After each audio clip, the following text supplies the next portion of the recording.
So ఏంటిదన్న situation ఇప్పుడు ఎలా ఉంది? ఇక్కడ వాళ్ళందరూ ఏం చెప్తున్నారు, నిరుద్యోగులందరూ? ఏవైతే నిరుద్యోగులు చెప్పిన అంటే తెలంగాణ రేపటి భావి భారత పౌరులు చెప్పిన ఏవైతే అంశాలు ఉన్నాయో అవన్నీ ముఖ్యమంత్రి గారి ఆదేశాల మేరకు అవన్నీ అంశాలు ప్రాబ్లమ్స్ కూడా తీసుకోవడం జరిగింది. 100% వాళ్ళు కోరుకునే విధంగా వాళ్ళ సమస్యలన్నీ పరిష్కరించే దిశగా ఈ ప్రభుత్వం అడుగులేస్తుంది. ఎవరు కూడా అధైర్యపడాల్సిన అవసరం లేదు. కొంతమంది వ్యక్తులు ఎవరైతే తప్పు చేసిర్రో కావాలని చెప్పి ఉద్దేశపూర్వకంగా తెలంగాణలో విద్యార్థుల మధ్య చిచ్చుపెట్టి కొట్లాట చేసిర్రో గత ప్రభుత్వం ఉద్దేశపూర్వకంగా వీళ్ళని రెచ్చగొట్టే ప్రయత్నాలు చేస్తుంది. వాళ్ళకి ఇచ్చిన మాట మేరకు గతంలో ఏ ప్రభుత్వంలో ఎన్నుకోబడ్డ నాయకులు కూడా ఉస్మానియా వేదికగా వచ్చి విద్యార్థుల సమస్యలు వినలే. ఈ ప్రభుత్వం ప్రజాప్రభుత్వం కాబట్టి విద్యార్థులు ఏరి కోరి తెచ్చుకున్న ప్రభుత్వం కాబట్టి నేరుగా వారి దగ్గరకు వచ్చి వారి సమస్యల్ని వింటున్నాము. ఈ సమస్యల్ని పరిష్కరించాల్సింది ఏదో వాళ్ళ బాధ తీర్చని కాదు, పరిష్కరించాల్సిన బాధ్యత మాపై ఉంది. మా బాధ్యతని సక్రమంగా మేము నిర్వహిస్తాం. ఎన్ని రోజులలో ఈ ప్రాబ్లం అనేది సాల్వ్ అవుతుంది అంటారు? అసెంబ్లీ సెషన్స్ అయిపోయే లోపల ఈ సమస్యలకి పరిష్కారం వస్తుంది. సో ఏదైనా సరే కానీ అసెంబ్లీలో మాత్రమే ఈ జీవో 46 గురించి ఏంటిది అన్న సిచ్యువేషన్ అవుతుంది. అసెంబ్లీ సెషన్ అయిపోయే లోపల దానిపైన కూడా పరిష్కారం వస్తుంది. సో అసెంబ్లీలోనే మొత్తం ఏదైనా జరుగుతుందని మీరు అనుకోరు? ఓకే.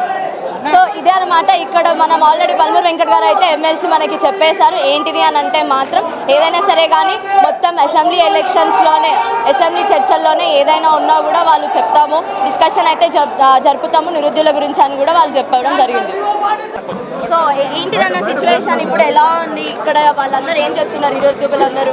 ఏవైతే నిరుద్యోగులు చెప్పిన అంటే తెలంగాణ రేపటి భావి భారత పౌరులు చెప్పిన ఏవైతే అంశాలు ఉన్నాయో అవన్నీ ముఖ్యమంత్రి గారి ఆదేశాల మేరకు అవన్నీ అంశాలు ప్రాబ్లమ్స్ కూడా తీసుకోవడం జరిగింది. 100% వాళ్ళు కోరుకునే విధంగా వాళ్ళ సమస్యలన్నీ పరిష్కరించే దిశగా ఈ ప్రభుత్వం అడుగులేస్తుంది. ఎవరు కూడా అధైర్యపడాల్సిన అవసరం లేదు. కొంతమంది వ్యక్తులు ఎవరైతే తప్పు చేసిర్రో కావాలని చెప్పి ఉద్దేశపూర్వకంగా తెలంగాణలో విద్యార్థుల మధ్య చిచ్చుపెట్టి కొట్లాట చేసిర్రో గత ప్రభుత్వం ఉద్దేశపూర్వకంగా వీళ్ళని రెచ్చగొట్టే ప్రయత్నాలు చేస్తుంది. వాళ్ళకి ఇచ్చిన మాట మేరకు గతంలో ఏ ప్రభుత్వంలో ఎన్నుకోబడ్డ నాయకులు కూడా ఉస్మానియా వేదికగా వచ్చి విద్యార్థుల సమస్యలు వినలే. ఈ ప్రభుత్వం ప్రజాప్రభుత్వం కాబట్టి విద్యార్థులు ఏరి కోరి తెచ్చుకున్న ప్రభుత్వం కాబట్టి నేరుగా వారి దగ్గరకు వచ్చి వారి సమస్యల్ని వింటున్నాము. ఈ సమస్యల్ని పరిష్కరించాల్సింది ఏదో వాళ్ళ బాధ తీర్చని కాదు, పరిష్కరించాల్సిన బాధ్యత మాపై ఉంది. మా బాధ్యతని సక్రమంగా మేము నిర్వహిస్తాం. సో ఎన్ని రోజులలో ఈ ప్రాబ్లం అనేది సాల్వ్ అవుతుంది అంటారు? అసెంబ్లీ సెషన్స్ అయిపోయే లోపల ఈ సమస్యలకి పరిష్కారం వస్తుంది. సో ఏదైనా సరే కానీ అసెంబ్లీలో మాత్రమే ఈ జీవో 46 గురించి ఏంటిది అన్న సిచ్యువేషన్ అవుతుంది. అసెంబ్లీ సెషన్ అయిపోయే లోపల దానిపైన కూడా పరిష్కారం వస్తుంది. సో అసెంబ్లీలోనే మొత్తం ఏదైనా జరుగుతుందని మీరు అనుకోరు? ఓకే.